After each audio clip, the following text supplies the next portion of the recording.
नमस्कार, सत श्री अकाल, राम राम सा, खम्बाणी, वणक्कम, प्रणाम। आप सभी का ऑल्टरनेट मीडिया में फिर से स्वागत है। मैं आपकी होस्ट गायत्री देवी। हमारे साथ जुड़े हुए हैं कुछ टाइम बाद सुमित मेहता जी, और मुद्दा बड़ा इंटरेस्टिंग है। सुमित और मैं बातचीत कर रहे थे किस तरीके से भारत की इकोनॉमी में कुछ चेंजेस आए, अपसाइड डाउन आए, और फिर पता चला कि किस तरीके से हमारे जो सबसे बड़े टॉप मोस्ट इंडस्ट्रियलिस्ट हैं उनको सैबोटेज किया किसी और ने नहीं, यहीं के बंदे ने। कुछ चीजें हमें पता थी, हमको पता थी, पर मुसाड अगर आए, इजराइल आए, अपनी मैं ये बोलूंगी गांधीज के साथ रिलेशनशिप खत्म कर कर एक तरीके से सामने आ जाए, इसका मतलब कुछ गांधीज और डीप स्टेट के बीच में भी कुछ खटास आ चुकी है। मैं इसको देखूंगी इस एंगल से, बिकॉज रिमेंबर डीप स्टेट के अंदर जो one of the top most players हैं, some of the top most players, they come from the Israelis community, and उन्हीं की एक विंग अगर आकर एक्सपोज करती है तो उस बात को मैं बड़ा मानती हूँ। Sumit, a very warm welcome on the show. Sumit के बारे में हर कोई जानता है, नमस्कार। One of the best chartered accountants. Financial चीजों पे इनकी पकड़ बहुत अच्छी है। जब भी बजट आता है तो शोज पर, सारे टीवी चैनल्स पर लाइन लगी होती है। सुमित, लेट्स गेट स्टार्टेड जी। सी, आपके शो पे मैंने पहले ही बताया था कि ये जब हम 2 साल पहले 2.5 साल पहले जब अदानी का ये इश्यू हुआ था कि this is asymmetric hybrid fifth generation warfare, economic warfare. और ये किया जाता है, ऐसा नहीं है कि ये भारत ने पहले नहीं देखा है। जब धीरू भाई एक जमाने में 1980s में उनको फंड रेजिंग करना था, और पूरी एक कलकत्ता की लॉबी थी जो धीरू भाई अंबानी को तोड़ना चाहती थी, तो उन्होंने धीरू भाई अंबानी के शेयर्स की कुटाई कर डाली थी बॉम्बे स्टॉक एक्सचेंज पे। लेकिन धीरू भाई अंबानी को पता चला तो उन्होंने माल खरीदना शुरू कर दिया। वो बोला, तुम बेच रहे हो ना बेटा, बेचते जाओ, मैं खरीदते जाऊंगा। उसको कहां से धीरू भाई के पास पैसे आए किसी को आज तक पता नहीं चला। धीरू भाई ने शेयर्स खरीदते गए। इनको लगा कि नीचे में लोग परेशान होके बेचने के लिए आएंगे और धीरू भाई कुछ नहीं कर पाएंगे। धीरू भाई बैठे रहे, यानी उनके पास कितना पैसा था उसका भी कुछ हिसाब नहीं है। उन्होंने बोला अब मुझे शेयर्स दो, और उनके पास शेयर्स नहीं थे। वहां उन लोगों की पूरी कुटाई हो गई। उसके बाद में किसी ने रिलायंस को आज तक हाथ नहीं लगाया है कि रिलायंस के शेयर की कुटाई करें, क्योंकि इस तरह की कॉन्स्पिरेसी करते कोई भी एक कंपनी के भाव को और इंटर्न कंपनी को तोड़ने के लिए। तो जब इस तरह का निकला और जिस तरह से चार्ट हम देख रहे थे, हमें पता चल गया कि भैया, यानी मैं तो 16 साल की उम्र में शेयर बाजार में काम करने लगा हूँ। यानी मैं मजाक में बोलता हूँ कि मेरे मूछ के बाल नहीं फूटे थे उसके पहले से मैं शेयर बाजार में आया हूँ। तो मुझे पता चल गया कि the attack was on Adani to permanently financially cripple Adani, कि अदानी भविष्य में खड़ा होने की ताकत ना रखे, उसके लिए पूरा अटैक किया गया था। ओके, तो ये पहले से ही दिखाई दे रहा था। लेकिन और सी, हम लोग बाजार में आज, यानी आज मुझे 30 साल हो गए बाजार में, तो 30 साल में जो देखा है, अनुभव किया है, तो पता चल जाता है कि भैया ये तो ऐसे ही काम करने वाले हैं। यानी अदानी खड़ा ही नहीं हो पाए, दैट वाज द इंटेंट। लेकिन अदानी कैसे खड़ा हुआ, कैसे उसने लोन रिपेमेंट्स किए, वो सब वाज वेरी इंटरेस्टिंग।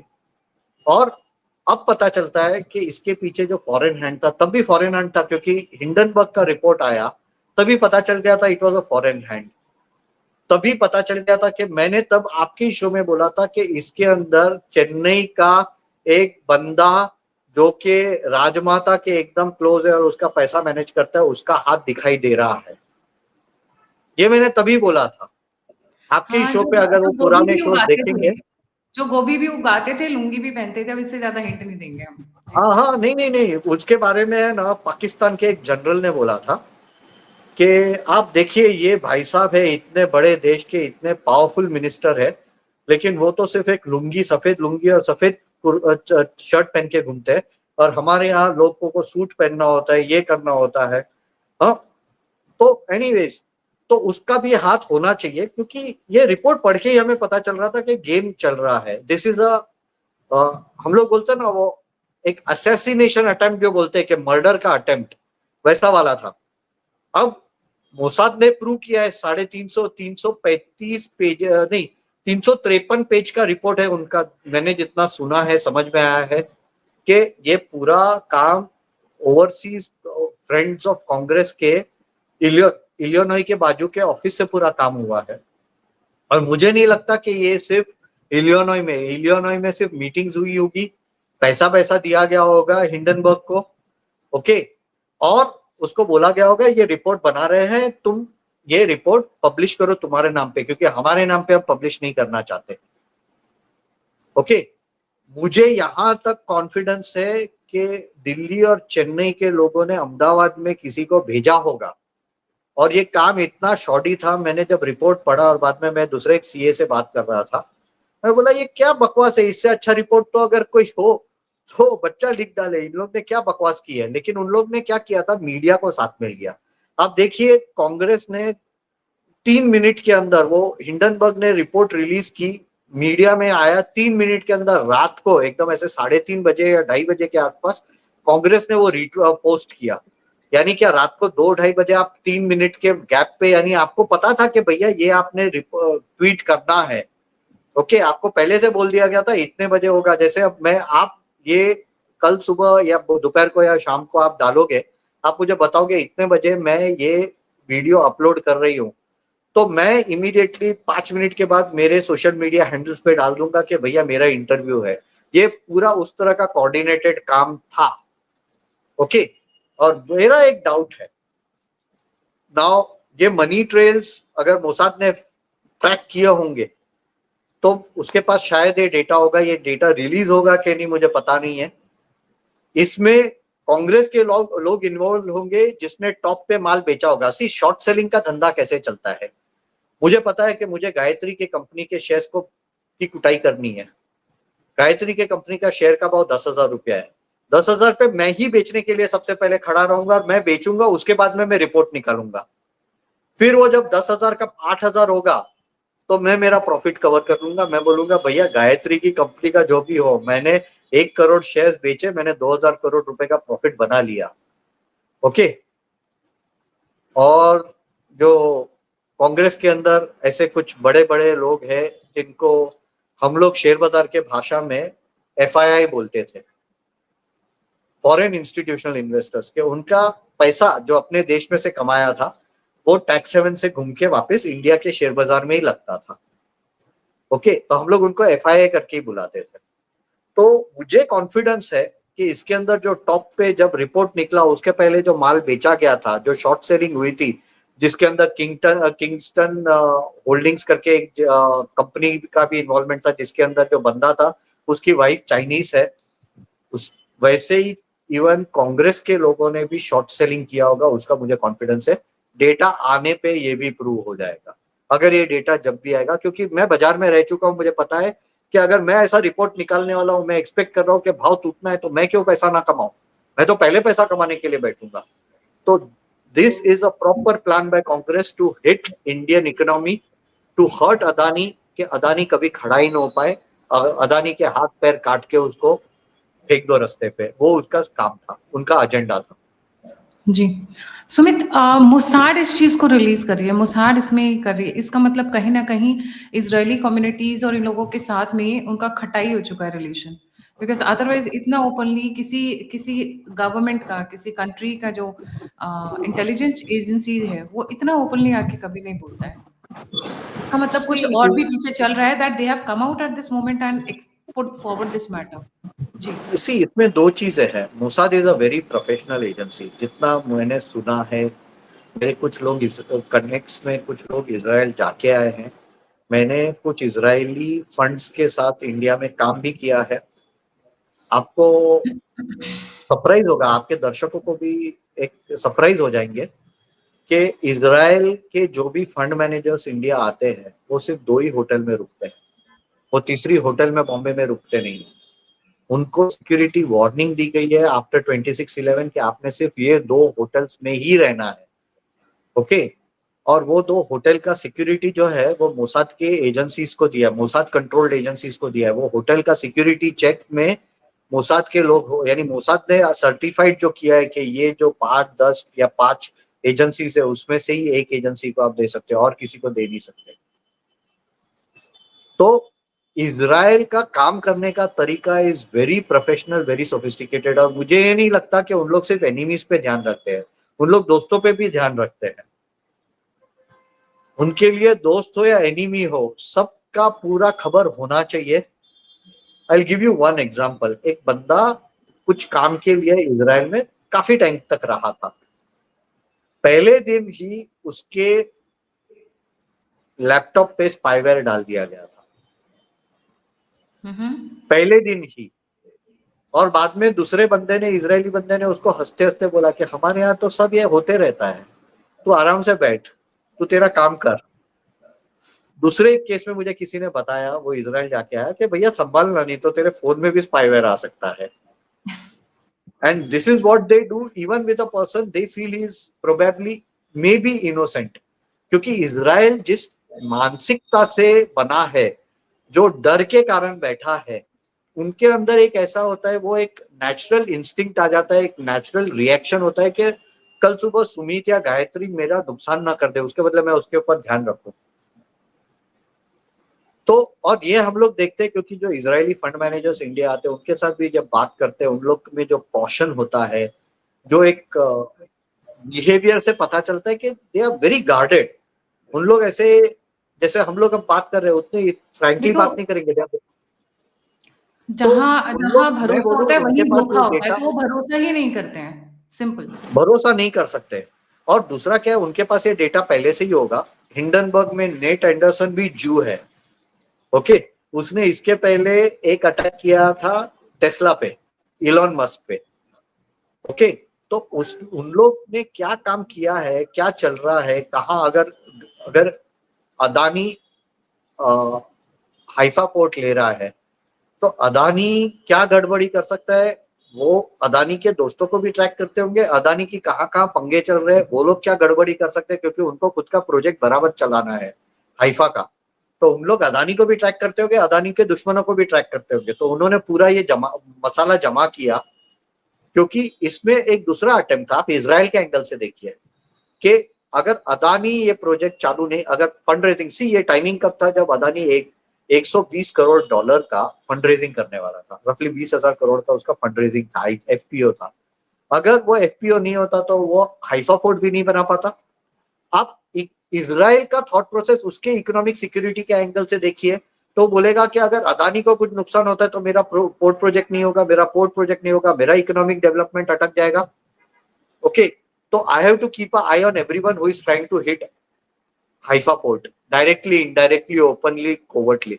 उसके अंदर ये पूरा काम हुआ है, क्योंकि उनको तो, सी मैंने आपके चैनल पे तभी बोला था कि अदानी का इंटरनेशनल एक्सपांशन ना हो, इसलिए ये अटैक हुआ है, जो कि पूरी दुनिया बोलने लग गई है। और वही चीज इसराइल समझा, इसराइल डेप्थ में गया, इंटेल किया, हैक किया होगा उन्होंने, जो भी उनके पास आज डेटा है, जो उन्होंने पब्लिश किया है। इंटरेस्टिंग। अच्छा, I am coming back to the question. इसका मतलब इजरायलीज और गांधीज के बीच में डिफरेंस आ गया है। See, it is not about Israelis and Gandhis. क्योंकि ये जो दुनिया है, जो डिप्लोमेसी की दुनिया है, इंटरनेशनल रिलेशंस की दुनिया है, उसमें जो, जिस बंदे को मैं गुरु मानता हूँ, हेनरी किसिंजर, जो कि यूएस के नेशनल सिक्योरिटी एडवाइजर रह चुके हैं निक्सन के टाइम में, और very intelligent man. Henry Kissinger जैसा इंटेलिजेंट बंदा दुनिया ने देखा नहीं है, एटलीस्ट ये कालखंड में जहां हम जी रहे हैं। उसने अमेरिका की फॉरेन पॉलिसी के बारे में एक चीज बताया, कि America doesn't have permanent friends और permanent enemies, it has permanent interests. तो देश की दोस्ती नहीं होती, दुश्मनी नहीं होती, उसके इंटरेस्ट होते हैं। और शायद उनको ये भी मैसेज देना हो कि आगे कुछ मत करो। सी, ऐसा भी हो सकता है कि लोग यहाँ ना थके और भी कुछ करे, तो पहले ही इंफॉर्मेशन निकालो कि बेटा मेरे पास तेरे और इंफॉर्मेशन है, अगर तुम लोग और कुछ अटैक करोगे जिससे मेरे प्रोजेक्ट्स पे कुछ अफेक्ट होता हो, मेरे लार्जर स्कीम ऑफ थिंग्स में अफेक्ट होता हो, तो मैं तुम्हारी पिटाई कर सकता हूँ। तो that could be the intention. I see it probably the second part more importantly, because देखो इस जो मोसाद ने कंफर्म किया उसके अंदर कुछ बहुत ज्यादा नहीं है। हम उस चीज को कवर कर चुके हैं पहले, जब ये बात हुई थी तभी हमने कवर किया था। But Mossad coming and putting it's stamp gives a lot of authenticity. And ऐसा क्योंकि अभी जो भारत में चल रहा है, पैलेस्टीन गाजा का चल रहा है, और जिस तरीके से प्रियंका वाड्रा पैलेस्टीन का बैग लेके घूम रही थी, I think you are right, this is a warning actually sent to the Gandhis. It's more of a ये warning. वही है। They have a lot of more secrets, and they're telling you stay in your limits. If you mess more, so we'll be ready to divulge more. You're right, exactly. and remember at this time when we are talking, आज 25 तारीख है तो I think आज राहुल गांधी का पहलगाम की तरफ visit होने वाला है. Priyanka Vadra has been missing for a very long time. Nobody knows where she is. Nobody knows वो कौन सी कंट्री में गई हुई है. इतना कौन सा सीक्रेट विजिट कर रही है भाई. इतना कौन सा पेपराज़ी आपके पीछे घूम रहे हैं? आप बॉलीवुड की हीरोइन तो है नहीं। आप पॉलिटिशियन ऐसी हैं जो अब लोग बात कर के भी थक गए हैं। अब ज़्यादा बात भी नहीं करते। Looks like there is something they have been doing or they are doing which is probably irritated the Israelis. कुछ ऐसा किया है। सी वी नेवर नो क्या है। बहुत बार तो ये भी होता है कि उन लोगों को शायद कोई ऐसे प्रोजेक्ट्स भी हो सकते हैं, कोई ऐसा एजेंडा हो सकता है। और ये this is the world of smoke and mirrors. एक तरफ धुआं होता है सब जगह और साथ में मिरर्स भी होती है, आईने होते हैं। तो आदमी कहाँ है, उसकी पीठ कहाँ है, उसका चेहरा कहाँ है, वो एग्जैक्टली कहाँ खड़ा है, किसी को कुछ आइडिया नहीं होता। ये वेरी कॉम्प्लेक्स वर्ल्ड है इंटेलिजेंस का। तो इसके अंदर दूसरे क्या गेम्स है, ऐसा भी हो सकता है कि कुछ और उन लोग करना चाहते हो। इजराइल में have a larger interest in India on certain things. No एक चीज़ और सुमित एक चीज़ और। इज़राइलिस हैव अनाउंस्ड कि अगर इंडिया और इनके बीच में वॉर होती है, तो वी स्टैंड विद भारत। ये कल की है because I am covering Pahalgam like hour by hour basis. कहीं ऐसा तो नहीं इज़राइल का सपोर्ट सुनकर गांधीज़ ने कुछ बैकड्रॉप में ऐसा कुछ किया हो, जिसको लेकर they have started this thing also? कुछ तो सी है वी बड़ा never we because all of never a no. Sudden coming out हाँ, you are right we may never know. ये see we can't come to a conclusion, लेकिन हम broad assumptions कर सकते हैं कि आज इसके अंदर वो बिटर डायनेस्ट वर्ड यूज किया। वो इस तरह का selective leaks of their own report. Normally कोई भी एजेंसी अपने रिपोर्ट्स इस तरह से सिलेक्टिव लीक्स नहीं करती। इवन सीआईए के रिपोर्ट्स होते हैं, गवर्नमेंट ऑफ यूएस के होते हैं, तो वो ऑफिशियली डीक्लासिफाई होते हैं आफ्टर पर्टिकुलर पीरियड। लेकिन इस तरह से है means they are also wanting to give some message to Gandhis के बेटा कुछ तो उन लोग के बीच में भी अलग चल रहा होगा, and Gandhis would be acting funny, we don't no.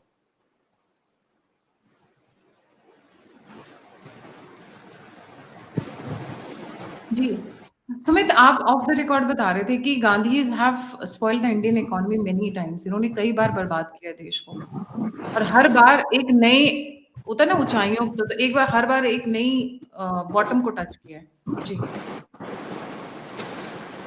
Gayatri ऐसा है कि 2004 में जब वाजपेयी जी चुनाव हारे, उसके पहले उन्होंने एक इंजन चालू कर दिया था इकोनॉमिक ग्रोथ का। और मैंने इसके बारे में स्वराज्य में मेरा जो आर्टिकल था उसमें बहुत विस्तार से, और राधा मेरा अकेले का ही आर्टिकल है जिसमें वाजपेयी जी का इकोनॉमिक लेगेसी डिस्कस हुआ है। बाकी सब लोगों ने पोएम, उनके कला, उनका हिंदुत्व, उनकी पॉलिटिकल लाइफ, उनकी पर्सनल लाइफ डिस्कस की, लेकिन इकोनॉमिक एस्पेक्ट में जो उनका कंट्रीब्यूशन था वो किसी ने बात नहीं की मेरे अलावा। स्वराज्य ने छापा था वो। उसके अंदर मैंने जो economic growth engine Vajpayee ji ने चालू की उसका कंटिन्यूएशन कांग्रेस के टाइम में, राधा कांग्रेस के टाइम में जो 10.4% का इकोनॉमिक ग्रोथ आया था एक क्वार्टर में, that was because of the policies of Vajpayee government from 1998 to 2004। वो टाइम में कांग्रेस ने 2008 तक इकोनॉमी के अंदर इतनी गड़बड़ी भी की, कितने पॉलिसीज वाजपेयी जी के रिवर्स किए, ओके, और खुद करप्शन ड्रिवन पॉलिसीज इंक्लूड किए। और बाद में 2008 के बाद तो जिस तरह से मिसमैनेजमेंट हुआ है, मनरेगा लाया गया। I was talking to a very senior fund manager long back, और उन्होंने बोला कि जिस दिन कांग्रेस 2009 में इलेक्ट होके आई, मैंने उस दिन मेरे यहाँ बोल दिया था कि अब हम एक भी इंफ्रास्ट्रक्चर फंड चालू नहीं करेंगे, हम लोग कंज्यूमर फंड और ऑटो फंड पे ही फोकस करेंगे, कंज्यूमर एंड ऑटो। और वही हुआ, इंफ्रास्ट्रक्चर की पूरी बर्बादी कर डाली कांग्रेस ने दूसरे 5 साल में। उसके बाद में बैंक के स्कैम्स हुए, जो पूरा एनपीए स्कैम, पूरा बैंकिंग स्ट्रक्चर को खत्म करके रखने का काम कांग्रेस ने यूपीए 2 में किया। और कहा जाता है कि टॉप पे बात होती थी बॉम्बे के सर्कल्स में, फाइनेंशियल सर्कल्स में होता था कि आपको लोन मिल जाएगा, आपने सिर्फ ऊपर इतने 7%, 9%, 10% आपका लोन का अमाउंट का देना है, आपने पैसे वापस नहीं करने हैं। और उसके अंदर कांग्रेस के अंदर मिलीभगत होती रहती थी, ये पूरा काम। और उससे एनपीए क्राइसिस हुए, क्योंकि अगर मुझे पैसे देने ही नहीं है, मैं ले लूंगा 10,000 करोड़ रुपया, 1,000 करोड़ रुपया मैंने दे दिया, बाद में तो पैसे मेरे ही हो गए। इसमें बैंकों की बर्बादी की, इसको है ना स्कॉच्ड अर्थ पॉलिसी बोलते हैं। यानी कोई, जैसे इवन आप देखेंगे तो जहां भी वॉर होता है, जैसे ही हम देखेंगे कि हम हार रहे हैं, तो हम वहां के जो कुएं है, नदी नाले है, उसके कुएं है, बाद में तालाब है, उसके अंदर जहर मिला के हम भाग जाएंगे।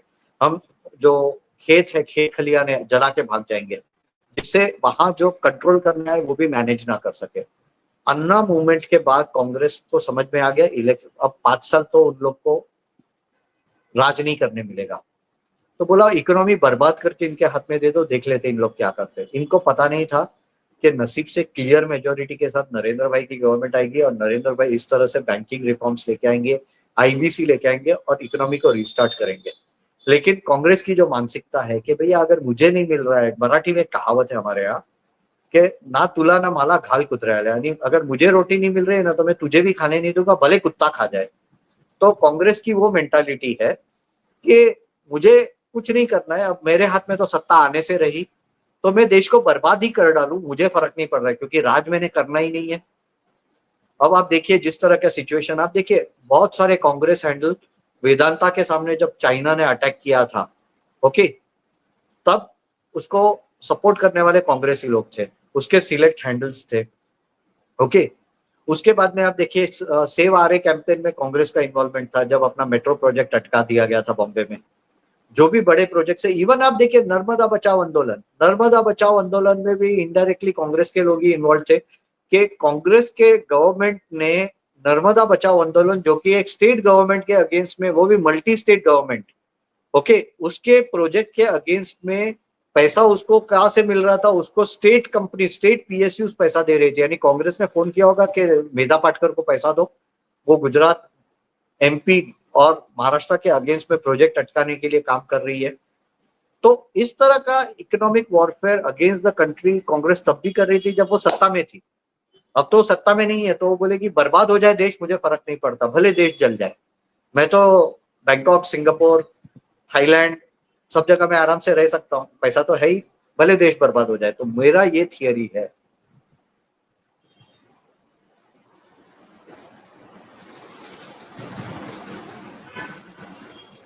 जी, thank you so much Sumit for joining. जाने से पहले सभी व्यूअर्स से रिक्वेस्ट है, please don't forget to like, subscribe and share the all neat media. और अगर आप कंट्रीब्यूट करना चाहते हैं, फीडबैक देना चाहते हैं, मुझसे जुड़ना चाहते हैं, तो सभी के सभी लिंक्स डिस्क्रिप्शन बॉक्स में। एक चीज जाते जाते मैं भूल जाऊंगी सुमित, मेरे दिमाग से उतर गया था। हिंडनबर्ग पर अटैक करना was something in favour to the Chinese. और चाइना हमारा दोस्त कितना है उस पे मैं हम जियोपॉलिटिक्स के इतने सेशंस करते रहे हैं, सभी जानते हैं। अभी जो पहलगाम में हुआ है उसको एक ही लाइन में इलैबोरेट करना चाहूंगी। एक बकरी है जिसको शिकारी ने पेड़ से बांध दिया है शेर का शिकार करने के लिए। शिकारी को ये नहीं पता कि शायद शेर के पीछे शेरनी भी हो सकती है। शेर यहाँ पे भारत है, शिकारी यहाँ पर कहा जा रहा है चाइना है, और बकरी पाकिस्तान है। और अगर कोई शिकारी का, हमारे यहाँ पे शिकारी का अगर कोई मदद कर रहा है अपनी इन तरीके की पॉलिसीज, एंड रिमेंबर अडानी की जो स्पेशली जो पोर्ट्स की इन्वेस्टमेंट है, that is a part of the diamond necklace that India has been trying to build around China, while China has a pearl string of pearls around Bharat, ports जो बनाए हैं। Bharat multi layered, three layered diamond necklace बना रहा है, और अडानी उसी उसी strategy का एक हिस्सा है। तो सी, इट इज नॉट। वो क्लियर था गायत्री, वो क्लियर था जब डिस्क्लोजर्स होने लगे कि even China was part of the short selling racket, क्योंकि उनको भी चाहिए था। क्योंकि सी, आज बेल्ट एंड रोड के सामने जो India Middle East Europe corridor बन रहा है, that is a competition to the belt and road. Belt and road क्या कर रहा है, चाइना को ईस्ट से लेके यूरोप तक का कनेक्टिविटी का पूरा प्रोजेक्ट बना रहा है। हम लोग India Middle East Europe corridor बना के भी उसका कंपटीशन कर रहे हैं। तो Haifa is integral part of the India Middle East Europe corridor, क्योंकि वहां से रेड सी क्रॉस करके आगे जाके मेडिटेरियन क्रॉस करके we will go into Europe. तो चाइना, और उसका तो नाम आया, उसकी जो बंदा था जिसकी इन्वेस्टमेंट कंपनी थी, हेज फंड था, उसकी बीवी तो चाइनीज थी। और ऐसे चाइना इज सो इंडोक्ट्रिनेटेड। मैंने चाइनीज के साथ इंटरेक्शन किया है मालदीव में, श्रीलंका में, मिडल ईस्ट में, दुबई और दूसरी जगह पे। जो चाइना के बाहर अगर सीनियर पोजीशंस, रिस्पॉन्सिबल पोजीशंस के लोग होते हैं, दे आर वेरी हेवीली इंडोक्ट्रिनेटेड। उन लोग में ऐसा नहीं होता जैसे इंडियन जाएगा, नहीं नहीं हमारा देश गलत हो सकता है, नहीं। उन लोग के साथ आप बात कीजिए, उनकी पॉलिसीज के बारे में बात कीजिए। मैं एक देश के मिनिस्ट्री में मेरे साथ एक चाइनीज बंदा भी राह देख रहा था मीटिंग की, तो हम लोग बातें करने लग गए। उसने जिस तरह से हर एक चीज, मैंने उसको बोला आपका बेल्ट एंड रोड इनिशिएटिव है, वो इकोनॉमिक प्रॉब्लम चल रहा है, उसको बचाने के लिए कर रहे हो आप। उसने बोला ये है ही नहीं करके, वो पूरी थियरी मुझे सुना रहा था। तब डेट ट्रैप डिप्लोमेसी चालू भी नहीं हुई थी चाइना की तरफ से, ये मैं 2011-12 की बात कर रहा हूँ। तो चाइनीज आर वेरी इंडोक्ट्रिनेटेड। अगर उसकी कोई बंदी अमेरिका में किसी के साथ शादी की है, तो वो चाइना की एजेंट ही होगी जिसने वहां का एक अमीर आदमी पकड़ा है, या तो फिर एक अच्छा आदमी पकड़ा है, और चाइना का पैसा उसके थ्रू लगा हुआ है बाजार में। तो Chinese can not be taken very easily. बिल्कुल सही।